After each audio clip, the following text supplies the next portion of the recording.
ఈరోజు ఆశ్వయుజ శుద్ధ పంచమి. ఈరోజు అమ్మవారిని శ్రీ లలితా త్రిపుర సుందరీదేవిగా అలంకరించి పూజిస్తారు. అసలు లలితాదేవి ఎవరు? దీని గురించి బ్రహ్మాండ పురాణంలోని లలితోపాఖ్యానంలో వివరంగా సమాధానాలు ఉన్నాయి. చాలా కాలం క్రితం వింధ్య పర్వతం అహంకారం కారణంగా భారీగా పెరగడం ప్రారంభించింది. అగస్త్య మహర్షి వింధ్య పర్వత గర్వాన్ని అణిచివెయ్యాలని నిర్ణయించుకున్నాడు. ఇందుకుగాను అతను వారణాసి, కాశీ నుండి వచ్చి దక్షిణ భారతంలో స్థిరపడ్డాడు. అగస్త్య మహర్షి దివ్య సాన్నిహిత్యం ద్వారా మొత్తం దక్షిణ భారతదేశం క్రమంగా సంపన్నంగా మరియు పవిత్రంగా మారింది. చివరికి కలియుగం ప్రారంభమైంది. అంటే కలియుగం 4వ యుగం. మిగిలినవి కృత, త్రేత మరియు ద్వాపర యుగాలు. కలియుగంలో దుష్ట లక్షణాలు నెమ్మదిగా మొలకెత్తడం ప్రారంభించాయి. ఈ ధోరణిని గమనించిన అగస్త్య మహర్షి ఎంతో బాధపడి తీర్థయాత్రకు బయలుదేరాడు. ఇలా తీర్థయాత్రలు చేస్తూ కంచి చేరుకున్నాడు అగస్త్యుడు. అక్కడ తనకున్న దుఃఖ భారాన్ని మోయలేకపోయాడు. అందుకని అతను తీవ్ర తపస్సును చేయసాగాడు. ఇలా తపస్సు చేస్తూ ఉండగా ఆయనకి విష్ణువు హయగ్రీవుడి రూపంలో ఆ మునికి కనిపించాడు. అగస్త్యుడు హయగ్రీవుణ్ణి, ఓ ప్రభు, ఈ అజ్ఞానులకు మోక్ష మార్గం ఏమిటి అని అడిగాడు. దానికి హయగ్రీవుడు, ఓ అగస్త్య, దీనికి 2 మార్గాలు ఉన్నాయి. అవి ఏంటి అంటే, ప్రతీదీ త్యజించిన తర్వాత భగవంతుడి యొక్క లక్షణరహితమైన అంశ జ్ఞానాన్ని పొందవచ్చు. ఇది చాలా కష్టమైన మార్గం. 2వ పద్ధతి ఏంటి అంటే, విష్ణువు స్వరూపమైన దివ్యమాతను గుణాలతో పూజించడం. పాపి కూడా పూజ చేయవచ్చు. ఈ రకంలో మరొక ప్రయోజనం కూడా ఉంది. ఈ మార్గాన్ని అనుసరించడం ద్వారా భక్తుడు ఒకేసారి ఆనందం మరియు మోక్షాన్ని పొందవచ్చు అని చెప్పి విష్ణువు ఇలా పలికాడు, ఓ అగస్త్య మహర్షి, నీవు ఈ దైవిక రహస్యాన్ని మొత్తమూ కూడా ప్రచారం చెయ్యి అని ఆదేశించాడు. అప్పుడు అగస్త్యుడు ఇలా అన్నాడు, ప్రభు, దయచేసి మీ లక్షణాలతో కూడిన పరాశక్తి కథను నాకు వివరించండి అని అడిగాడు. అప్పుడు హయగ్రీవుడు ఇలా తెలియచేశాడు, సృష్టికర్త అయిన బ్రహ్మ ధ్యానం నుంచి ఆవిర్భవించిన దివ్య తల్లి. అప్పుడు ఆమె పేరు ప్రకృతి. దేవతలు మరియు రాక్షసులు సముద్రాన్ని మదనం చేసినప్పుడు దివ్యమాత మోహినిగా వ్యక్తమైంది. అది ఎలా జరిగిందో ఇప్పుడు చెబుతాను విను. ఒకప్పుడు స్వర్గాధిపతి ఇంద్రుడు తన శ్రేయస్సు యొక్క గర్వంతో అణిగిపోయాడు. శివుడి పట్ల కూడా అతనికి ఉన్న భక్తి క్రమంగా తగ్గింది. ఇది గమనించిన శివుడు దూర్వాస మహర్షిని స్వర్గంలో ఇంద్రుడిని కలవమని అడిగాడు. దూర్వాస మహర్షి ఇంద్రుడిని కలవడానికి బయలుదేరుతూ ఉండగా మార్గ మధ్యలో దివ్య పువ్వుల సువాసన గల మాలను పట్టుకున్న ఒక దివ్య స్త్రీని చూశాడు. ఆమెను చూసి, నీకు ఈ మాల ఎక్కడ దొరికింది అని అడిగాడు. ఆ స్త్రీ అతన్ని నిశితంగా గమనించి అతను ఒక మహర్షి అని గ్రహించింది. ఆమె అతనికి సాష్టాంగ నమస్కారం చేసి వినయంగా, అయ్యా, నేను ఇప్పుడే దైవిక తల్లి పూజలు చేసి తిరిగి వస్తున్నాను. ఆమె నాకు ఈ మాలను ప్రసాదంగా ఇచ్చింది అని సమాధానం చెప్పింది. ఆనందంగా గెంతుతూ మహర్షి ఆమెను ఆ మాలను తనకు ఇవ్వమని కోరాడు. ఆమె సంతోషంగా దాన్ని మహర్షికి అప్పగించి ఆయనకు నమస్కారం చేసింది. ఆ పూలమాలను పట్టుకుని మహర్షి ముందుకు సాగాడు. కొంతసేపటి తర్వాత ఇంద్రుడు ఏనుగు ఐరావతంపై స్వారీ చేస్తుండగా చూశాడు. ఆ ముని ఇంద్రుడి దగ్గరకు వెళ్లాడు. కాని ఇంద్రుడు ఆ మునిని గుర్తించి అతనికి సాష్టాంగ నమస్కారం చేసినట్లు కనిపించలేదు.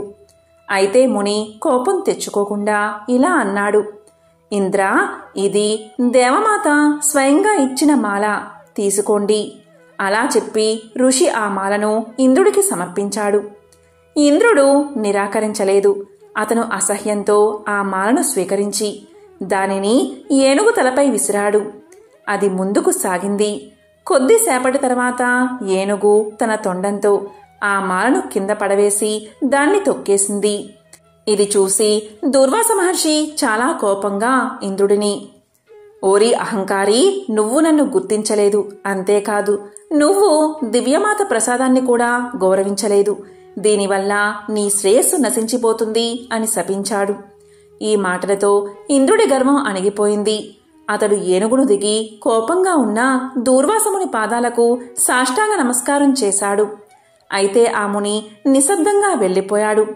తరువాత ఇంద్రుడి కష్టాలు ఒక్కొక్కటిగా ప్రారంభమయ్యాయి. అతను స్వర్గంలో చెడు శకునాలు చూశాడు.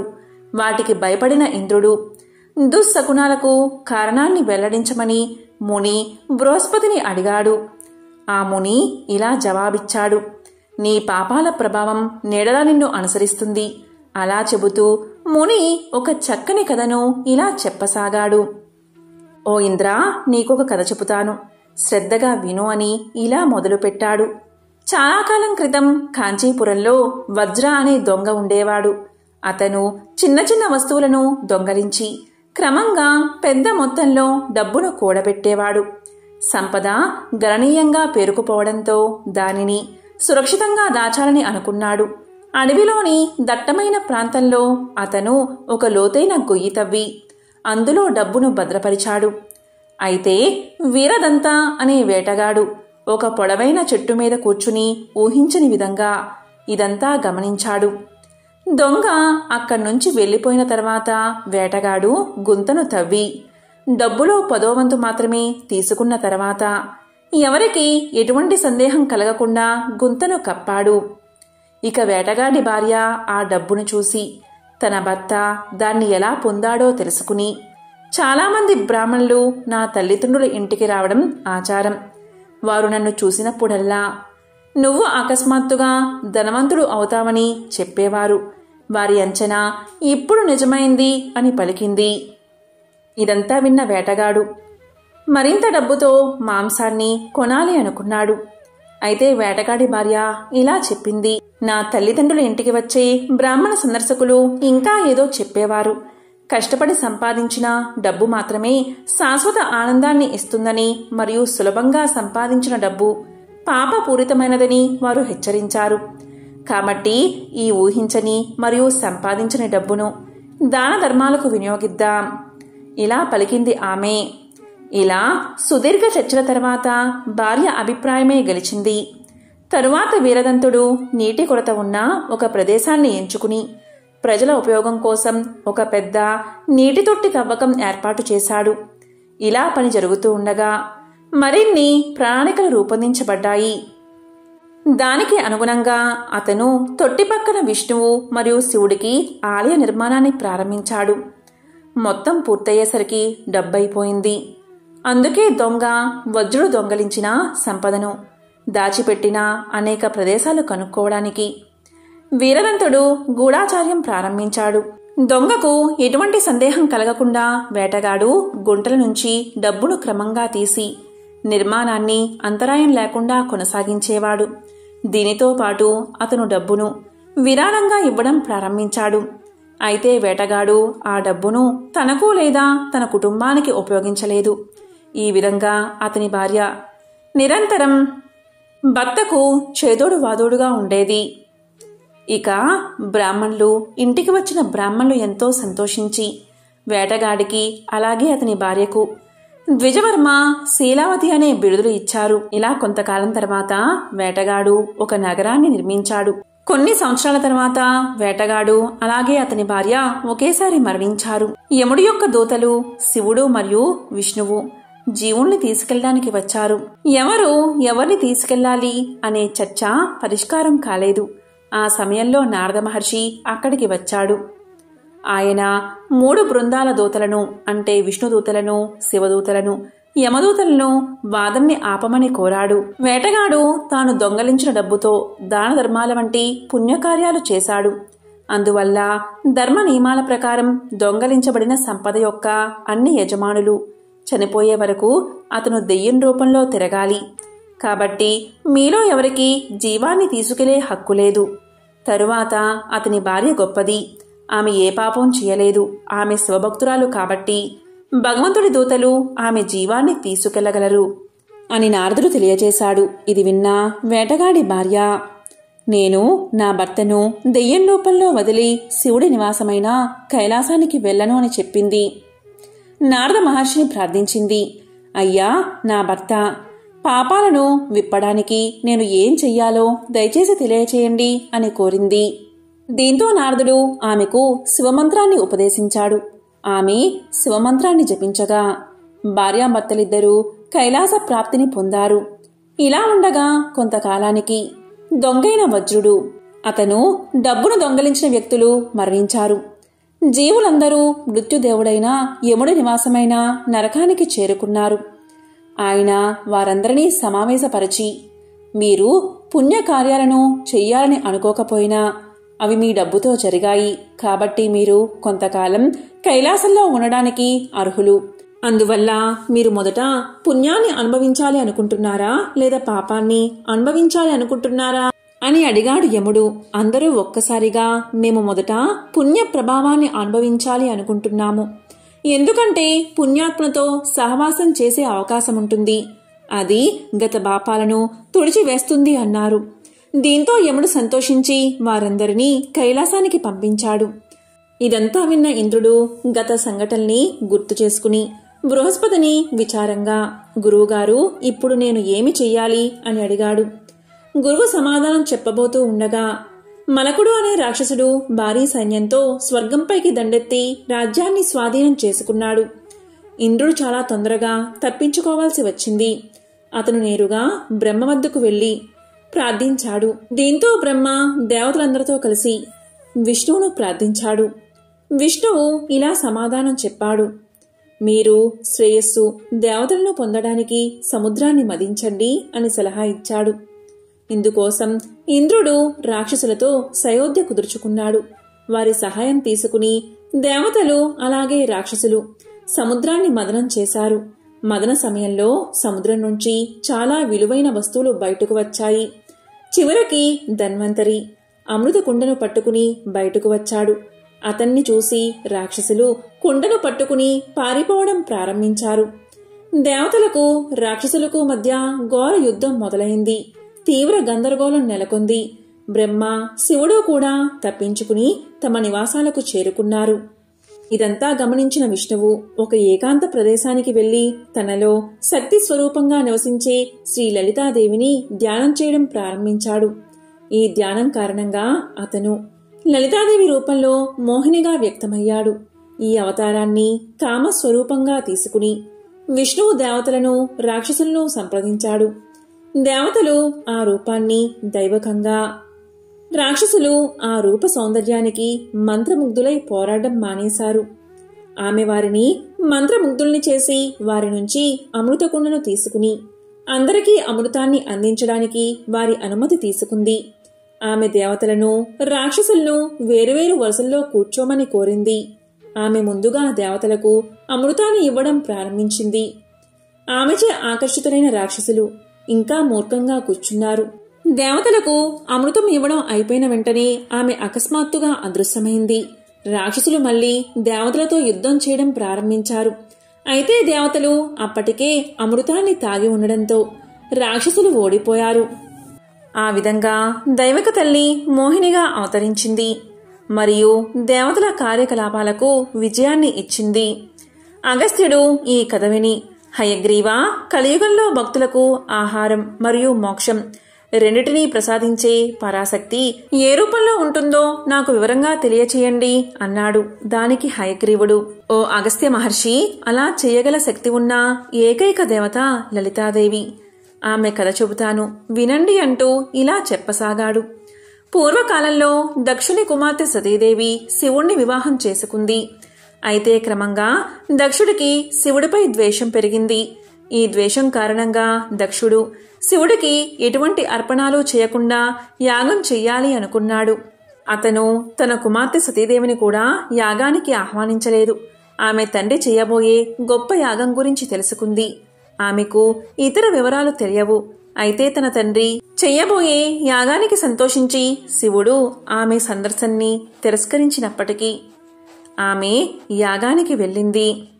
తన కుమార్తె పట్ల తనకున్న సహజమైన అనురాగాన్ని విస్మరించి దక్షుడు ఆమెను అవమానించి శివుణ్ణి పదే పదే దుర్భాషలాడాడు. శివుడికి జరిగిన అవమానాన్ని భరించలేక సతీదేవి తన యోగశక్తి ద్వారా సృష్టించబడిన అగ్నిలో తన శరీరాన్ని దహనం చేసుకుంది. ఈ విపత్తు గురించి తెలుసుకున్న శివుడు కోపంతో ఊగిపోయాడు. తన తల వెంట్రుకల నుంచి భయంకరమైన వీరభద్రుణ్ణి సృష్టించి శివుడు దక్షునిపై దాడి చేయడానికి పంపాడు. వీరభద్రుడు యాగ మందిరాన్ని నాశనం చేశాడు. విష్ణువు యొక్క చక్రాన్ని కూడా మింగి దక్షుడి శిరస్సును నరికేశాడు. దక్షుడి భార్యలు వీరభద్రుడిని ప్రార్థించారు. అతను శాంతించి మేకతలను అంటించి దక్షుణ్ణి తిరిగి బతికించాడు. ఇక దక్షుడు పశ్చాత్తాపపడి క్షమాపణ కోసం శివుణ్ణి ప్రార్థించాడు. హిమవంతుడు మరియు మేనక దంపతుల కుమార్తెగా సతీదేవి జన్మించింది. ఆ దంపతులు ఆమెను ఎంతో అల్లారుముద్దుగా పెంచుకున్నారు. ఆమెకు పార్వతి అనే పేరు పెట్టారు. ఆమెను ప్రేమతో ఆప్యాయతతో పెంచారు. ఒకరోజు నారద మహర్షి హిమవంతుణ్ణి దర్శించి, నువ్వు చాలా అదృష్టవంతుడివి, దైవక తల్లి నీ కుమార్తెగా జన్మించింది. శివుడు తాను పర్వత శ్రేణిలో తపస్సు చేసుకుంటున్నాడు. సతీదేవి దేహత్యాగం చేసిన తర్వాత ఆయన సన్యాసి అయ్యాడు. మీరు మీ కుమార్తెను ఆయన సేవకు పంపితే అది మీకు చాలా ప్రయోజనం చేకూరుస్తుంది అన్నాడు నారదుడు. నారదుడి మాటలు విన్న హిమవంతుడి ఆనందానికి అవధుల్లేవు. అతను తన కుమార్తెతో కలిసి శివుడు నివాసానికి వెళ్లాడు. నంది అనుమతి తీసుకున్న తర్వాత అతను శివుని వద్దకు వెళ్లి ఆయన్ని పూజించి పార్వతి తనకు సేవ చేయడానికి అనుమతించమని ప్రార్థించాడు. శివుడు సరే, ఆమె అలా చేయవచ్చు అన్నాడు. ఆ తర్వాత పార్వతి గంటల తరబడి కలిసి శివుడికి సేవలు అందించేది. అయితే శివుడు నిరంతరం యోగా పారవస్యంలోనే ఉండేవాడు. ఇక తారకుడు అనే రాక్షసుడు తన సైన్యంతో కలిసి స్వర్గాన్ని ఆక్రమించి దేవతలను బాధ పెట్టడం, పీడించడం ప్రారంభించాడు. ఇక దేవతలందరూ బ్రహ్మదేవుడికి తమ గోడు విన్నవించుకున్నారు.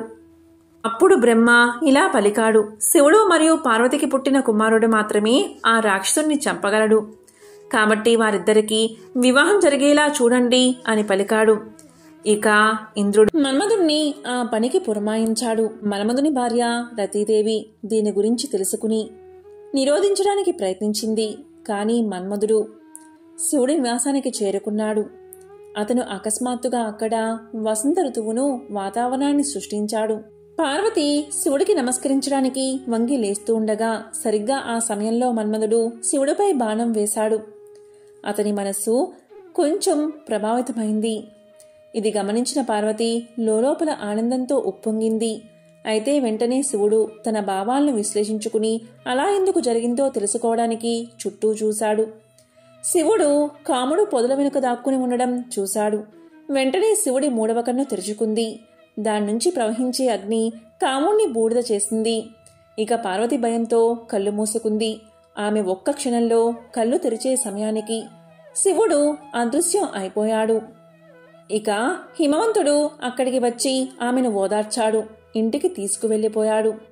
తన భర్త మన్మధుడు మరణం కారణంగా రతి తీవ్రంగా ఏడ్చింది. వసంతకాలపు దేవుడు వసంతుడు రతీదేవి వద్దకు వచ్చి ఆమెను ఓదార్చాడు. బ్రహ్మ మన్మధుడికి ఇచ్చిన శాపాన్ని గుర్తు చేశాడు. ఒకప్పుడు సుంద, ఉపసుంద అనే ఇద్దరు రాక్షసులు సోదరులు ఉండేవారు. వారు బ్రహ్మను ధ్యానిస్తూ తపస్సు చేసి తమ మరణం తమ వల్ల తప్ప మరెవరి వల్ల రాకూడదనే వింత వరాన్ని పొందారు. ఆ తర్వాత వారు వరగర్వంతో 3 లోకాలను భయభ్రాంతులకు గురిచేశారు. దీంతో బ్రహ్మ ఒక వ్యూహాన్ని పన్నాడు. ఒక అందమైన అద్భుతమైన స్త్రీని సృష్టించాడు. ఆమె తిలోత్తమ. ఆమె అందం దేవతల్ని కూడా మంత్రముగ్ధుల్ని చేసింది. ఈ సమయంలో అక్కడే ఉన్న మన్మధుడు ఒక చిలిపి పని చేశాడు. అతను బ్రహ్మపై కామపు బాణాన్ని విసిరాడు. దీని కారణంగా బ్రహ్మ తన కుమార్తె అని మర్చిపోయి ఆమెను కామంగా వెంబడించాడు. చివరి ప్రయత్నంగా తిలోత్తమ జింక రూపాన్ని తీసుకుని పరిగెత్తడం ప్రారంభించింది. ఇక బ్రహ్మ కూడా జింక రూపంలో ఆమెను అనుసరించాడు. ఇక రాబోయే ప్రమాదాన్ని గమనించిన శివుడు వేటగాడిలా అవతారమెత్తాడు. విల్లు మరియు బాణాలు పట్టుకుని జింక రూపంలో ఉన్న బ్రహ్మ దగ్గరికి వచ్చాడు. శివుడి యొక్క ఉగ్ర రూపాన్ని చూసి బ్రహ్మకు తెలివి వచ్చింది. అతను తన పాదాలకు నమస్కరించి క్షమాపణ కోరాడు. అప్పటికి దేవతలు మరియు తిలోత్తమ అక్కడికి వచ్చారు. అందరూ శాంతించారు. శివుడి అనుమతి తీసుకున్న తర్వాత దేవతలు తిలోత్తమను సుంద మరియు ఉపసుందల్లో కలవడానికి పంపారు. తిలోత్తమ కోసం ఆ ఇద్దరు రాక్షసులు ఒకరికొకరు పోటీపడి ఒకరినొకరు చంపుకున్నారు. తిలోత్తమ బ్రహ్మ వద్దకు తిరిగి వచ్చింది. ఇక బ్రహ్మ సంతోషించి ఆమెను అప్సరసల్లో ఒకరిగా శాశ్వత హోదాను ఇచ్చాడు. ఇదంతా జరిగిన తర్వాత బ్రహ్మ మన్మధుణ్ణి పిలిచి, నీకు ప్రసాదించబడిన శక్తితో అందుడైన నువ్వు వయసును పట్టించుకోకుండా అందరిపై బాణాలను గురిపెట్టడానికి ఎంత ధైర్యం చేస్తున్నావు? నీ ధర్మ నియమావళిని నాశనం చెయ్యాలి అనుకుంటున్నావా? శివుడు సకాలంలో రాకపోతే ఎంతటి పాపం జరిగేది? కాబట్టి ఒకరోజు నువ్వు శివుడి 3వ కంటి అగ్ని ద్వారా బూడిదగా మారతావు, జాగ్రత్త అని పలికాడు. ఈ శాపం విని రతి మన్మధుడు భయపడి శాప విముక్తి కోసం బ్రహ్మను ప్రార్థించారు. అప్పుడు బ్రహ్మ దేవమాత లలితాదేవిగా అవతరిస్తుంది. ఆమె శివుణ్ణి వివాహం చేసుకుంటుంది. వివాహం తర్వాత ఆమె మన్మధుణ్ణి తిరిగి బతికిస్తుంది అని పలికాడు. ఈ కథ చెప్పిన తర్వాత వసంతుడు రతీదేవిని ఓదార్చాడు.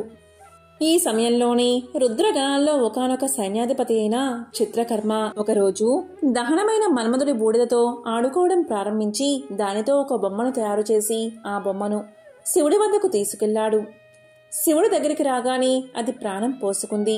ఆ విధంగా జన్మించిన బాలుడు శివుడు మరియు చిత్రకర్మ ముందు సాష్టాంగ నమస్కారం చేశాడు. దీంతో చిత్రకర్మ ఆనందంతో ఉప్పొంగిపోయాడు. ఆ బాలుడికి సత రుద్రీయ మంత్రం యొక్క ఉపదేశాన్ని ఇచ్చి తపస్సు చేయమని కోరాడు. ఇక తపస్సు ఫలించే దశకు చేరుకున్నప్పుడు శివుడు అతని ముందు ప్రత్యక్షమయ్యాడు. నాతో పోరాడే ఎవరైనా వెంటనే తన బలాన్ని సగం కోల్పోవాలి మరియు ఆ బలాన్ని నా బలానికి చేర్చాలి. నా ప్రత్యర్థుల ఆయుధాలు ఏవీ నన్ను బంధించలేవు అని శివుడు తనకు ఒక ప్రత్యేక వరమిమ్మని కోరాడు. వెంటనే శివుడు వరాన్ని ఇచ్చి, నేను నీకు 60,000 సంవత్సరాలు రాజ్యాన్ని పరిపాలించే వరం కూడా ఇస్తున్నాను అన్నాడు. ఈ వరాలు ఇచ్చిన తర్వాత శివుడు అదృశ్యమయ్యాడు. శివుడి మాటలకు అతను ఆశ్చర్యపోయాడు. ఇదంతా చూసిన బ్రహ్మదేవుడు నిరాశ చెంది బండా, సిగ్గు అని శపించాడు. అప్పటినుంచి అతనికి బండా అనే పేరు వచ్చింది. అతని లక్షణాల వల్ల అతను అసురుడు అయ్యాడు. ఈ విధంగా అతనికి బండాసురుడు అనే పేరు వచ్చింది. ఈలోగా మన్మధుడి బూడిద అవశేషాల నుంచి విశుక్రుడు మరియు విషాంగుడు అనే 2 రాక్షసులు జన్మించారు. ఆ 2 బండాసురుడి ప్రధాన సోదరులు అయ్యారు. మన్మధుడి బూడిద నుంచి వేలాది రాక్షసులు పుట్టుకువచ్చారు. వారందరూ బండాసురుని అనుచరులుగా మారారు. వారు 300 అక్షౌహిణులతో కూడిన బలమైన సైన్యాన్ని ఏర్పాటు చేశారు. వేలాది మంది రాక్షసుల పుట్టుక గురించి తెలుసుకున్న రాక్షసుల గురువు శుక్రాచార్యుడు అక్కడికి వచ్చి ఆ రాక్షసులందరికీ గురువు పాత్రను ధరించి క్రమం తప్పకుండా అనుష్ఠానాలు అంటే రోజువారీ కర్మలు చేపట్టడానికి వారిని ప్రారంభించాడు. శుక్రాచార్యుడి ఆదేశం మీద ఆ రాక్షసులందరికీ ఒక పట్టణం ఏర్పాటు చేయబడింది. అదే శూన్యక పట్టణం. శుక్రాచార్యుడు రాక్షసులందరినీ కొత్త నగరానికి తరలించమని కోరాడు. ఆ రాజ్యానికి బండాసురుని రాజుగా పట్టాభిషేకం చేశాడు. విశ్రుక అలాగే విషంగులను యువరాజులుగా చేశాడు. బండాసురుడికి 4 భార్యలు, సమోహిని, కుముదిని, చిత్రాంగి, సుందరి. బండాసురుడు అలాగే అతని సైన్యం దేవతలను చంపాలనే ఉద్దేశంతో గాలి రూపాన్ని ధరించి స్వర్గంలోకి ప్రవేశించారు. మొదటగా దేవదూతల మనస్సులోకి ప్రవేశించి వారి మానసిక సామర్థ్యాలను ఎండబెట్టారు. తరువాత దేవదూతల ముఖంలోకి ప్రవేశించి వారి అందాన్ని దోచుకుని వికారంగా మార్చారు. స్వర్గంలో ఉన్న స్త్రీలు మరియు పురుషులందరూ నపుంసకులు మరియు వందత్వాన్ని పొందారు. ఒకరిపై మరొకరికి ప్రేమ లేకుండా పోయింది. ఇక యువరాజైన విశ్రుకుడు తన బృందంతో కలిసి భూలోకంలోకి ప్రవేశించి అక్కడ ఉన్న జీవులకు కూడా అందం లేకుండా చేశాడు. ఒకరి పట్ల మరొకరికి ప్రేమ గౌరవం లేకుండా చేశాడు. ఇక మరొక రాకుమారుడు విషంగుడు అతని బృందంతో కలిసి రసాతలంలోకి ప్రవేశించాడు. అంతా విధ్వంసం సృష్టించాడు. నాగలోకంలో ప్రతి ఒక్కరూ సృష్టమైన కారణం లేకుండా దుఃఖంతో బాధపడుతూ ఉండేలా చేశాడు. మన్మధుడు చనిపోవడంతో రతీదేవి దుఃఖ సాగరంలో మునిగిపోయింది. మన్మధుడి స్నేహితుడైన వసంతుడు రతీదేవిని ఓదార్చాడు. రాక్షసుల అకృత్యాల వల్ల సూర్యుడు, చంద్రుడు, నక్షత్రాలు కూడా ప్రకాశాన్ని కోల్పోయాయి. పార్వతీదేవి కూడా నిస్తేజంగా మారి తపస్సులో మునిగిపోయింది. స్వర్గంలో బ్రహ్మతో సహా దేవతలందరూ ఏం జరుగుతుందో ఏమి జరగబోతుందో అర్థం చేసుకోలేకపోయారు. తమ కష్టానికి పరిష్కారం చూపమని శ్రీహరిని ఆశ్రయించారు. అప్పుడు శ్రీహరి ఇలా పలికాడు. మీరందరూ మీ శక్తులను ఎందుకు హరించుకుపోతున్నారు అని అడిగాడు శ్రీహరి. దేవతలు తమ కష్టాలు మొరపెట్టుకోగాని శ్రీహరి దేవతలందరినీ విశ్వం అంచు దగ్గరకు తీసుకువెళ్లాడు. అక్కడ కంచెలాంటి పెద్ద గోడ ఉంది. దేవదూతలు గోడను బద్దలు కొట్టడానికి ఖగోళ ఏనుగులను పిలిచారు. 1 సంవత్సరం పాటు నిరంతరం శ్రమించడంతో గోడలో చీలిక ఏర్పడింది. చీలిక గుండా వెళ్లిన తర్వాత వారు చిన్మయ ఆకాశాన్ని చూశారు. ఇది స్వతంత్ర, కల్మషం లేనిది, పంచభూతాలు లేనిది. వారందరూ ఆ చిన్మయ ఆకాశంలో నించుని చిరాకాశ స్వరూపుడైన మహాశంభుని మహిమను గానం చేశారు. వెంటనే మహాశంభుడు వారియందు ప్రత్యక్షమయ్యాడు. పక్కన పరాశక్తి కూడా ప్రత్యక్షమయ్యింది. అప్పుడు మహాశంభువు నవ్వి ఇలా పలికాడు, మీరందరూ ఇక్కడికి ఎందుకు వచ్చారో నాకు తెలుసు. విధ్వంసం 3 రకాలు: అవాంతర ప్రళయ, మహాప్రళయ మరియు కామప్రళయ. మహాప్రళయం నుండి ప్రపంచాన్ని రక్షించే బాధ్యత నాదే. అవాంతర ప్రళయం నుండి రక్షించేవాడు విష్ణువు. కామప్రళయం నుండి రక్షించేది లలితా పరమేశ్వరి. ఈ 3 రకాల ప్రళయాలు ప్రతి కల్పంలో చక్రీయ పద్ధతిలో జరుగుతాయి. ఇప్పుడు కామ విధ్వంసం కారణంగా మరియు బండాసుడి చర్యల కారణంగా కామిక ప్రళయం జరిగింది. లలితాదేవి మాత్రమే ఈ పరిస్థితి నుంచి రక్షించగలదు. పరాశక్తి ఒక్కటే మరో లలితాదేవిని సృష్టించగలదు. అందుచేత ఆమెను ఆశ్రయించండి, సహాయం చెయ్యమని వేడుకోండి అని పలికాడు శంభువు. అది విన్న దేవతలకు ఏం చెయ్యాలో తోచలేదు. పరాశక్తిని ప్రసన్నం చేసుకునే పద్ధతిని చెప్పమని మహాశంభుణ్ణి ప్రార్థించారు. అప్పుడు మహాశంభుడు ఇలా చెప్పాడు, దీనినే మహాయాగమంటారు. నేను ఈ యాగంలో పూజారిని. నా చిదగ్నియే ఈ యాగంలో అగ్ని. 7 సముద్రాల్లో చివరిది అంటే జల సముద్రం ఇప్పుడు ఎండిపోయింది. అలా ఏర్పడిన భారీ గొయ్యే హోమగుండం. మిగిలిన 6 మహాసముద్రాలు నైవేద్యంగా ఉపయోగించే 6 చుక్కల నెయ్యిని కలిగి ఉంటాయి. సృష్టి 5 రకాలు: మానవ సృష్టి, జరైవీ సృష్టి, అండ సృష్టి, స్వేదజ సృష్టి, అలాగే ఉద్భిజ సృష్టి. భూమి, పర్వతాలు, జలం, వాయు మరియు ఆకాశం ఈ 5 ఈ అగ్ని యాగంలో ఉపయోగించే పదార్థాలు. అగ్ని మూలకం 5 మూలకాల్లో ఒకటి. నా చిదగ్నిలో ఒక భాగమైనందున సమర్పించవలసిన పదార్థం కాదు. ఇక ఈ విధంగా యాగం చేస్తున్నప్పుడు మీరు చివరగా హోమగుండంలోకి దూగాలి. అప్పుడు లలితా పరమేశ్వరి ప్రత్యక్షమవుతుంది. ఆమెను చక్రరాజ రథం అనే రథంలో కూర్చోబెట్టాలి అని చెప్పగానే దేవదూతలు అలాగే దేవుళ్ళు సంతోషించి మహాశంభుణ్ణి హోతగా నిలబెట్టి యాగం కొనసాగించమని వేడుకుంటారు. పరాశక్తి, మహాశంభులు అదృశ్యమవుతారు. హోమం ముగిసే సమయానికి లలితాదేవి చిదగ్ని హోమకుండ నుంచి చక్రరాజరథం అనే ప్రత్యేక రథంపై కూర్చుని వస్తుంది. అందువల్ల లలితా సహస్రనామంలో చిదగ్నికుండ సంభూత, దేవకార సముద్యత మరియు చక్రరాజ రథారూఢ, సర్వాయుధ పరిశ్రుత వంటి వర్ణనలు మనకి కనిపిస్తాయి. లలితాదేవి 23 మంది శివచక్ర దేవతలను సృష్టిస్తుంది. శ్యామలాదేవిని ప్రధానమంత్రిగా పెట్టుకుంటుంది. వార్తాళీదేవిని తన సైన్యానికి అధిపతిగా చేస్తుంది. అందుకే వార్తాళీదేవిని దండనాథ దేవి అని కూడా పిలుస్తారు. ఆమెనే వారాహీదేవి అని కూడా అంటారు. లలితాదేవి 4 మహాసముద్రాల నుండి వెలువడే శబ్దాన్ని డంకా మోగిస్తూ అనేక ఇతర వాయిద్యాలతో బండాసురుడిపై యుద్ధానికి బయలుదేరుతుంది. లలితాదేవి యుద్ధానికి వెళ్తున్నప్పుడు బండాసుడి యొక్క శూన్యక పట్టణంలో చాలా చెడు శకునాలు కనిపిస్తాయి. పరిస్థితిని అంచనా వేయడానికి, విశ్లేషించడానికి బండాసురుడు తన సోదరులైన విశ్రుక మరియు విషంగులతో కలిసి అత్యవసర సమావేశాన్ని ఏర్పాటు చేస్తాడు. దేవతలందరూ లలితాదేవి వెనుక ఉన్నా మనం భయపడాల్సిన పనిలేదు అంటాడు బండాసురుడు. లలితాదేవి బండాసుడి సోదరులను చంపేస్తుంది. ఈ విషయం తెలుసుకున్న బండాసురుడు దుఃఖంలో మునిగిపోతాడు. అతను తన 30 మంది కొడుకులను యుద్ధానికి పంపుతాడు. ఈ వార్త విన్న లలితాదేవి కూతురు బాలాదేవి ఆ రాక్షసులతో యుద్ధం చేస్తాను అంటుంది. కాని దానికి లలితాదేవి ఒప్పుకోదు. కాని తన కూతురి పరాక్రమాలు తెలిసిన లలితాదేవి అనుమతిని ఇస్తుంది. బాలాదేవి బండాసుడి కొడుకులతో భీకర పోరును ప్రారంభిస్తుంది. వారందరినీ చంపేస్తుంది. లలితాదేవి మహాకామేశ వరస్త్రాన్ని ప్రయోగించి బండాసురుణ్ణి సంహరిస్తుంది. వెంటనే అతని శూన్యక పట్టణం కాలిపోతుంది. లలితాదేవి కరుణతో చిరునవ్వు నవ్వగానే మన్మధుడు పునర్జన్మ తీసుకుంటాడు. అంటే లలితాదేవి శివుడి కన్ను నుండి అగ్నిచే నాశనం చేయబడిన మన్మధుడికి పునర్జన్మను ఇచ్చిన పవిత్రమైన మూలిక సజీవిని. ఎంతో పవిత్రమైన విశేషమైన ఈ కథను ఈరోజు విన్నా, చదివినా, చెప్పినా, వినిపించినా సకల శుభాలు కలుగుతాయి. జన్మల దోషాలు తొలగి కోటి జన్మల పుణ్యం వస్తుంది. నవరాత్రిలో అమ్మవారిని ఎరుపు కేసరి రంగు వస్త్రాలతో అలంకరణ చేస్తారు. అమ్మవారికి దద్దోజనం, గారెలు నైవేద్యంగా సమర్పిస్తారు. లలితా సహస్రనామాన్ని పఠించిన వారికి దీర్ఘాయువు, వంశ అభివృద్ధి, కోటి జన్మల పాపం కూడా తొలగిపోతుందని పురాణాల్లో హయగ్రీవుడు వివరించాడు.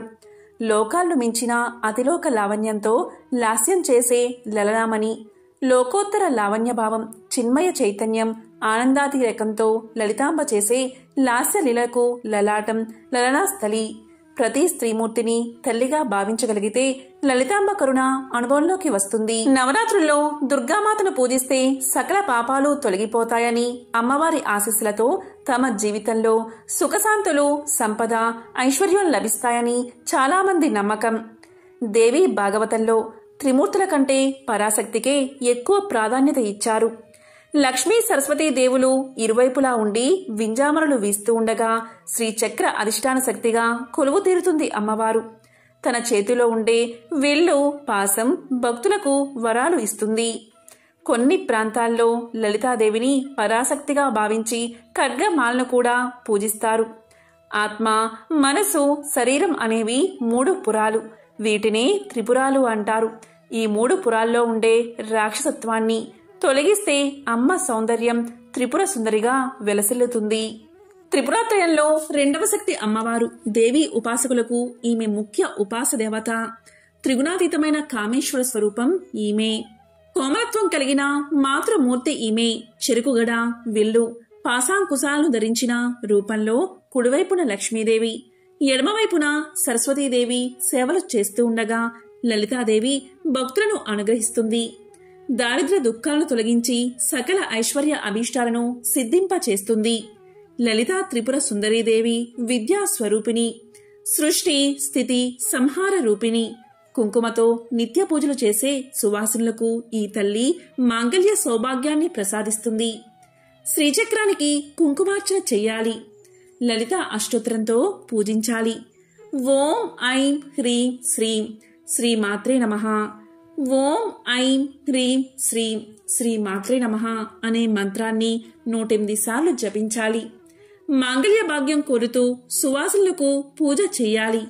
ఈరోజు అప్పాలు, పులిహోర అమ్మవారికి నైవేద్యంగా సమర్పించాలి. ఎంతో పవిత్రమైన విశేషమైన ఈ కథను ఈరోజు విన్నా, చదివినా, చెప్పినా, వినిపించినా సకల శుభాలు కలుగుతాయి. ఈరోజు 4వ అవతారమైన కూష్మాండ దుర్గాదేవిని ఆరాధిస్తారు. శ్రీశైలంలో అమ్మవారిని కూష్మాండ దుర్గగా అలంకరణ చేసి పూజిస్తారు. కూష్మాండ దుర్గాదేవి 8 చేతులతో ఉంటుంది. ఆ చేతులలో చక్రం, ఖడ్గం, గద, పాసం, ధనువు, బాణాలు, ఒక తేనె బాండం, ఒక రక్తబాండము ఉంటాయి. ఈ అమ్మవారి వాహనం పులి. ఈ విశ్వం లేనప్పుడు, అంతా చీకటే అలుముకున్నప్పుడు ఈ విశ్వాన్ని సృష్టించి తన చిరునవ్వుతో వెలుగును ప్రసాదించింది అమ్మవారు. సూర్యుడికి వెలుగును ఇచ్చింది కూష్మాండ దుర్గాదేవి అని పురాణాలు చెప్తున్నాయి. సూర్యుడి మధ్యభాగంలో ఈ అమ్మవారు నివసిస్తుందని చెప్తుంది దేవీ పురాణం. కూష్మాండ దుర్గాదేవి ఎడమ కంటి కాంతి నుంచి నల్లటి రూపంతో ఒక అమ్మవారు జన్మించింది. ఈమె చాలా ఉగ్ర స్వరూపమైనది. ఈ అమ్మవారికి 10 తలలు, 10 చేతులు, 10 కాళ్ళు, 30 కళ్ళు, 30 చేతివేళ్లు, 30 కాలివేళ్లు ఉన్నాయి. చిందరవందరగా ఉండే జుట్టుతో నాలుకలు బయటపెట్టి ఉంటుంది. ఆమె తెల్లటి పళ్ళు తన 10 నాలుకలను కొరుకుతున్నట్లుగా ఉంటాయి. మండుతున్న చితిపై కూర్చుని ఉంటుంది అమ్మవారు. ఆయుధం త్రిశూలం, చక్రం, బాణం, డాలు, తెంచిన రాక్షసుని తల, పుర్రె, నత్తగుల్ల, ధనువు, కర్ర ధరించి ఉంటుంది కాళీ. కూష్మాండాదేవి ఈమెకు మహాకాళి అనే పేరు పెట్టింది. ఇక మహాలక్ష్మి. కూష్మాండ దుర్గాదేవి 3వ కంటి నుంచి ఒక ఉగ్రమైన స్త్రీ ఉద్భవించింది. బంగారు వర్ణంలో ఉన్న ఈ అమ్మవారు 18 చేతులతో ఉంది. ఈమె కాషాయ రంగు వస్త్రాలు, కవచము, కిరీటము ధరించింది. ఈ చేతుల్లో గొడ్డలి, త్రిశూలం, చక్రం, గద, పిడుగు, బాణం, ఖడ్గం, కమలం, జపమాల, నత్తగుల్ల, గంట, ఉచ్చు, బల్లెం, కొరడా, ధనువు, డాలు, మధు కలసం, నీటి పాత్రలు పట్టుకుని ఉంది. కమలంపై కూర్చున్న ఈ అమ్మవారు మధువును తాగి గట్టిగా గర్జించిందట. అలా ఉన్న ఈ అమ్మవారికి కూష్మాండాదేవి మహాలక్ష్మి అని నామకరణం చేసింది. ఇక మహాసరస్వతి. కూష్మాండాదేవి కుడికంటి కాంతి నుంచి శాంతమూర్తి అయి తెల్లని శరీరఛాయ కలిగిన ఒక స్త్రీ జన్మించింది. తెల్లటి బట్టలు కట్టుకుని తలపై చంద్రవంకతో ఉన్న ఆమెకు 8 చేతులు ఉన్నాయి. వాటిలో త్రిశూలం, చక్రం, చిన్న డమరుకం, నత్తగుల్ల, గంట, విల్లు, నాగలి ఉన్నాయి. ఆమె ముఖం చంద్రబింబంలా వెలిగిపోతుంది. ముత్యాల నగలు అలంకరించుకున్న ఆమె రత్నాలతో చేసిన సింహాసనంపై కూర్చుని ఉంది. కూష్మాండాదేవి ఆమెను మహాసరస్వతి అని పిలిచింది. ఇక కూష్మాండాదేవి దృష్టి మహాకాళిపై పడగానే ఆమె నుంచి ఒక స్త్రీ, పురుషుడు పుట్టారు. పురుషుడికి 5 ముఖాలు, 15 కళ్ళు, 10 చేతులు ఉన్నాయి. అతని చర్మం పులి చర్మంలా ఉంది. అతని మెడ చుట్టూ ఒక పాము ఉంది. తలపై చంద్రవంకను ధరించి ఉన్నాడు. అతని చేతుల్లో గొడ్డలి, జింక, బాణం, ధనువు, త్రిశూలం, పిడుగు, కపాలం, డమరుకం, జపమాల, కమండలం ఉన్నాయి. కూష్మాండ దుర్గ అతనికి శివుడు అని పేరు పెట్టింది. మహాకాళి శరీరం నుంచి పుట్టిన స్త్రీ తెల్లగా ఉండి 4 చేతుల్లో పాసం, జపమాల పుస్తకం, కమలం ఉన్నాయి. ఆమెకు శక్తి అనే పేరు పెట్టింది కూష్మాండాదేవి. ఇలా కలిసి పుట్టిన శివుడు, సరస్వతీదేవులు అన్నా చెల్లెళ్ళు అని అంటారు. ఇక బ్రహ్మ, లక్ష్మి. కూష్మాండాదేవి మహాలక్ష్మిని చూడగానే ఆమె శరీరం నుంచి ఒక స్త్రీ, ఒక పురుషుడు వచ్చారు. 4 ముఖాలతో, 4 చేతులతో, ఎరుపు రంగు శరీరంతో, కాషాయ వస్త్రాలతో ఉన్నాడు. ఖరీదైన నగలు ధరించిన అతను తామర పువ్వు, పుస్తకం, జపమాల, కలసం పట్టుకుని ఉన్నాడు. అతనికి బ్రహ్మ అనే పేరు పెట్టింది కూష్మాండాదేవి. స్త్రీకి 4 చేతులు ఉన్నాయి. అందంగా లేత ఎరుపు వర్ణంలో ఉన్న ఆమెపై 2 చేతుల్లో తామర మొగ్గలు, కింద 2 చేతులు అభయముద్రలోనూ ఉన్నాయి. లెక్కలేనన్ని ఆభరణాలు ధరించి ఉంది ఆమె. కూష్మాండాదేవి ఆమెకు లక్ష్మి అనే పేరు పెట్టి పిలిచింది. ఇలా కలిసి పుట్టిన బ్రహ్మ, లక్ష్మీదేవులు కూడా అన్నా చెల్లెళ్లే. కూష్మాండాదేవి తన శక్తితో ఈ విశ్వాన్ని సృష్టించిందని పురాణాలు చెప్తున్నాయి. సూర్యలోకంలో నివాసం ఉండగలిగే శక్తి ఈ తల్లికి మాత్రమే ఉంది. అందుకే ఆమె శరీరం ఎల్లప్పుడూ తేజస్సుతో సూర్యుని మాదిరిగా ప్రకాశవంతంగా ఉంటుంది. తన తేజస్సు విశ్వంలోని అన్ని వస్తువులు, జీవులకు వ్యాపించినట్లు శాస్త్రాల ద్వారా తెలుస్తుంది. ఈ రోజు ఏమీ చేయకపోయినా ఓం దేవి కూష్మాండై నమః, ఓం దేవి కూష్మాండాయన నమః, యా దేవీ సర్వభూతేషు మా కూష్మాండ రూపేణ సంస్థిత, నమస్తస్యై నమస్తస్యై నమస్తస్యై నమః అనే మంత్రాలను పఠిస్తూ కూష్మాండ తల్లిని ఆరాధించడం వల్ల మీ రోగాలన్నీ తొలగిపోయి కీర్తి, బలం, సంపదలు పెరుగుతాయని పండితులు చెబుతున్నారు. నవరాత్రుల వేళ 4వ రోజున కూష్మాండ దేవిని పూజించేవారు ఆకుపచ్చని రంగు దుస్తులను ధరించడాన్ని శుభప్రదంగా పరిగణిస్తారు. అమ్మవారిని మాత్రం ఎరుపు రంగు పువ్వులతో పూజించాలి. ఎందుకంటే తాను సూర్య నివాసంలో ఉంటుంది కాబట్టి. అదేవిధంగా ఈ అమ్మవారికి భోగాన్ని సమర్పించడం ద్వారా కూష్మాండాదేవి సంతోషించి తన అనుగ్రహాన్ని తప్పకుండా ఇస్తుందని చాలా మంది నమ్మకం. ఈ దేవిని ఉపాసిస్తే రోగాలు, శోకాలు తొలగిపోతాయి. ఆయురారోగ్యాలు కలుగుతాయి. ఆరోగ్య భాగ్యం చేకూరుతుంది. కాబట్టి ఎంతో విశేషమైన దేవీ నవరాత్రుల్లో 4వ రోజు అమ్మవారికి సంబంధించిన ఈ కథలను విన్నా, చదివినా, చెప్పినా, వినిపించినా జన్మల పాపాలు తొలగిపోతాయి. 1,000,000 జన్మల మహాపుణ్యం మీకు లభిస్తుంది. ఓం శ్రీ మాత్రే నమః.